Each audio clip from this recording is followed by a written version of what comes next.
Hey, it's Dr. Tartt. Welcome to another edition of Heart to Heart with Dr. Tartt, helping you to have better relationships, better mental health, and to be well. All right, let's get to it. All right. A lot of people ask me what makes couples commit, what makes them come together and want to say yes and stay together for a long time. And I'll be honest, most people get it wrong. Most people get it wrong. It used to be that women needed men to provide for the house, and so they stayed for provisions. But now that things have leveled out in a lot of societies, right? Women stay and men stay in relationship for totally different reasons other than economics, when economics is not the main factor. So there used to be this mindset that when we get married, as long as I provide, you'll stay no matter how unhappy you may be in this relationship. As long as I provide and I come home to you and I stay loyal to you, sometimes not even in that. They feel like, I can be disloyal, but as long as I'm loyal to the bills and loyal to coming home to you, you should tolerate anything. Now, I'm talking mostly men to women. Same thing to women. Like, okay, we have vows.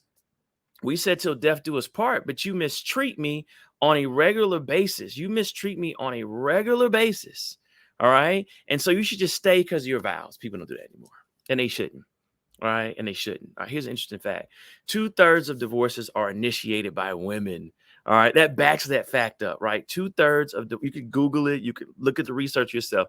2/3 of modern divorces are initiated by women. And typically that is because women tend to be more unhappy in the relationship because they feel like they're giving more. Often they're giving more in the relationship than what they're getting back. All right. And the other 1/3 that's initiated by men feeling the same way, feeling like, you know what? I'm giving more in this relationship than what I'm getting. All right. So coming together and saying your vows but not living out the vows doesn't work. It's not just a word. You actually have to have real relationship.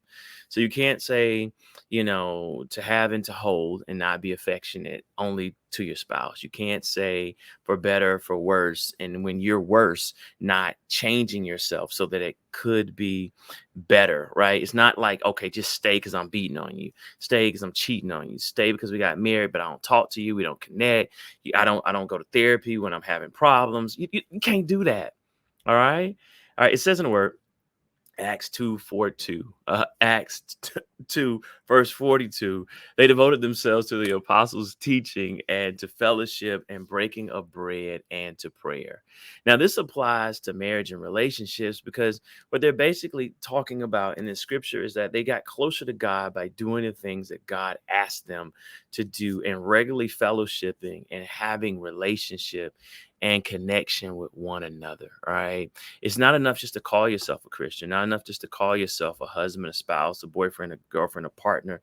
You actually have to do life in a meaningful, productive, happy way with your spouse. I know y'all like this is not rocket science. I get it. But let me give you the quick three because I promised you.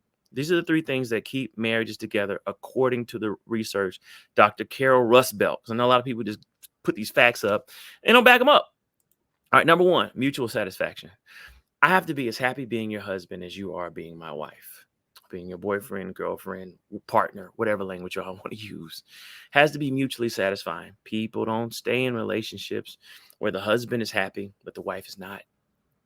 All right. What we know is staying in a toxic marriage, all right, takes 6 to 8 years off your life because of stress.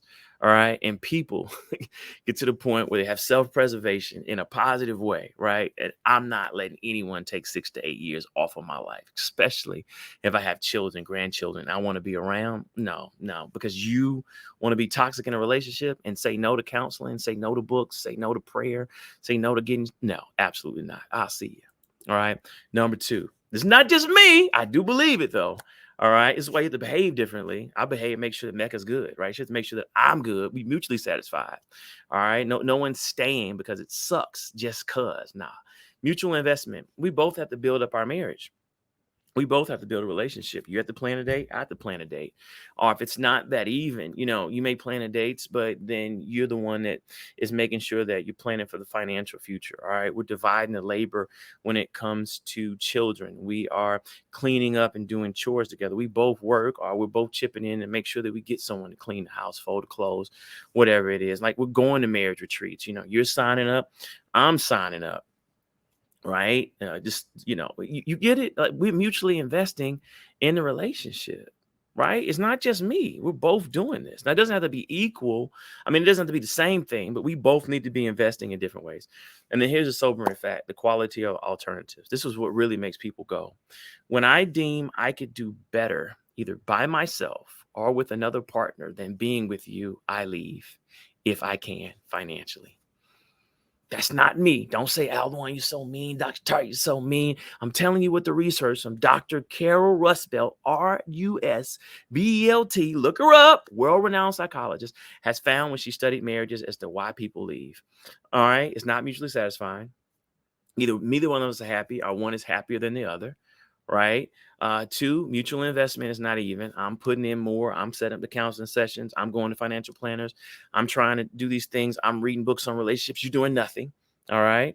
Or three, you know what? You've stressed me so much. I'd be better off not getting fussed at, yelled at, the inconsistency, you blowing money over here, you smoking drugs, drinking, beating on me, cheating on me. I'm better off by myself. At least I don't have to deal with that toxic. I don't have to live 6 to 8 years off my life. Or I found another.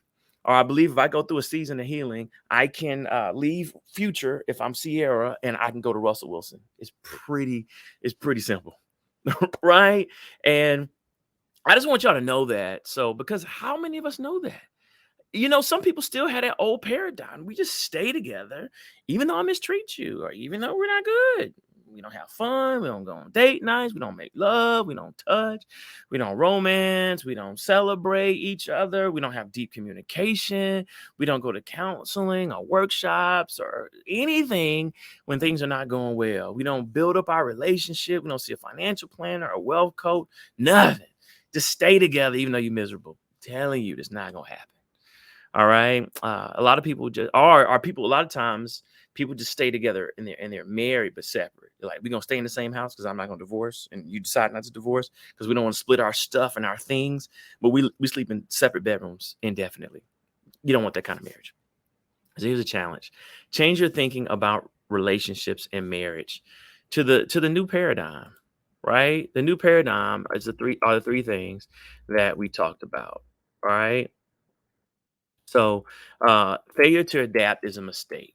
All right. So, listen, if you're looking for a date night, go to weekendforlove.com. We have an event coming up November 4th, depending on when you're watching this. It's a date night, November 4th. It's going to be great. Come build your marriage, come build your relationship, be around people who want to build the right way, who don't want to suffer, who don't want to struggle. If you're looking at this and you want to make an investment in your relationship, your marriage, go to weekendforlove.com. Click on Love Lab, and we'll see you. All right. Take care. God bless.